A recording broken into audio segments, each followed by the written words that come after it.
My wife left me when I became disabled and lost my job.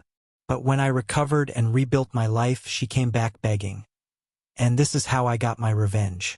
My name is Ricardo, and not long ago, I truly believed I had everything. I had been married to Elena for years. We owned a beautiful house on the outskirts of the city, and I had a stable job in construction.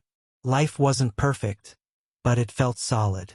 Elena was demanding, extremely perfectionist, but that was part of who she was, and I loved her for it. Or at least I thought I did. She always needed things done her way. Her standards were high, sometimes suffocating, but I believed we were a team. I believed that even if she always steered the ship, we were moving forward together. Then, in a single instant, everything collapsed. It was a normal day, a routine drive, an intersection. A truck ran the red light. I remember the screech of brakes, the violent impact, and then nothing. Darkness. When I woke up, I was lying in a hospital bed, my body aching, my head foggy. At first, I didn't understand where I was or what had happened. I tried to move, to sit up, and that's when I realized something was terribly wrong. My legs didn't respond. They felt heavy, numb, lifeless, as if they didn't belong to me anymore. The doctor didn't sugarcoat it. Ricardo, the accident caused severe damage to your spinal cord. There's a high probability you may never walk again. Those words hit me like a hammer. In that moment, my old life died. First, Elena was there. She visited me at the hospital, brought magazines, talked about the house, about daily life. But something in her eyes had changed. Her concern didn't feel genuine anymore.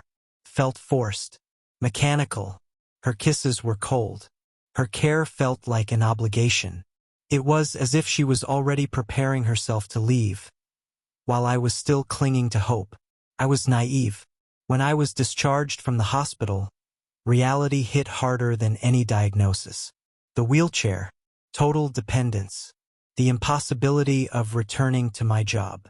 I went from being a strong, working man to someone who needed help with everything. And Elena made it worse. Her perfectionism turned into cruelty. Her demands turned into open disgust. She treated me like a piece of useless furniture, like a burden she couldn't wait to get rid of. One day, without even looking me in the eyes, she said, "I need a functional man, Ricardo, and you're not one anymore." That sentence destroyed what little dignity I had left. The divorce was fast, cold, merciless.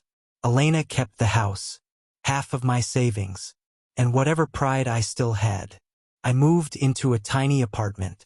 No job, no legs, no wife. One afternoon, I ran into her on the street. She was glowing, holding hands with another man, young, athletic, confident. Everything I was no longer. She looked at me with a poisonous smile and said, "See, Ricardo? This is what a real man looks like." I didn't respond. Couldn't.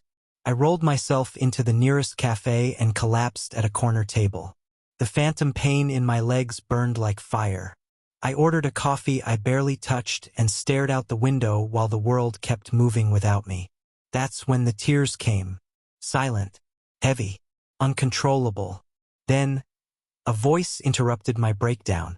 "May I sit here?" I looked up and saw an older man standing beside my table. Gray hair, kind face, sharp, intelligent eyes. There was strength in his posture. I nodded. He sat down quietly, giving me space. After a while, he spoke again. I couldn't help but notice. "You look like someone carrying a very heavy burden." Something about his tone broke me. "Yes," I whispered. "I've lost everything." "Everything?" he asked gently. And just like that, I told him my entire story. The accident, the wheelchair, the divorce, the humiliation. I poured everything out like poison leaving my body. When I finished, he was silent for a long moment. Then he said, "I understand you more than you think. I was in a wheelchair once too." I stared at him in shock. "Yes," he continued. "They told me I'd never walk again.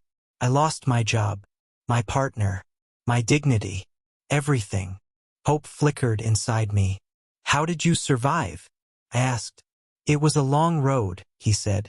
But someone helped me when I needed it most. And now, I want to help you. That man's name was Samuel.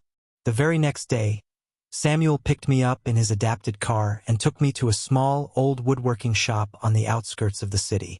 The smell of fresh wood filled the air. The place was modest, cluttered with tools and sawdust, but it felt alive. This place saved me, Samuel said. Wood gave me purpose when I had nothing. He showed me his work, beautiful handmade furniture. Then he looked at me and said, "You're good with people. You know how to sell. I can build. You can sell. Let's start something together." I was terrified, but I had nothing to lose. And so Wood and Dreams was born. Samuel built. I sold. At first, people doubted us.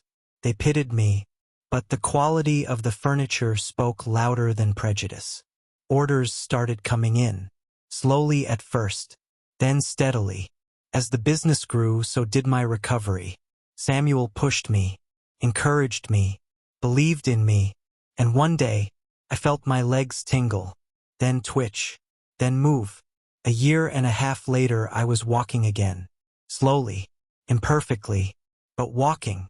The business was thriving. I bought back the old house not for nostalgia, but for closure. And that's when Elena came back. She stood at my door, exhausted, broken, desperate. "I need you," she begged. "I lost everything." I looked at her with calm indifference. "I forgive you," I said. "Not because you deserve it, but because you made me stronger." Then I told her to leave. She never came back. Later, I met Sophia. Kind, warm, supportive. Everything Elena was not. Together, we built a peaceful life filled with love, respect, and laughter. Looking at myself in the mirror one morning, I realized something. The accident didn't destroy me. The betrayal didn't break me. They rebuilt me. And this time, I was stronger than ever. Let me know what you think in the comments. And if you enjoyed the story, don't forget to like and subscribe.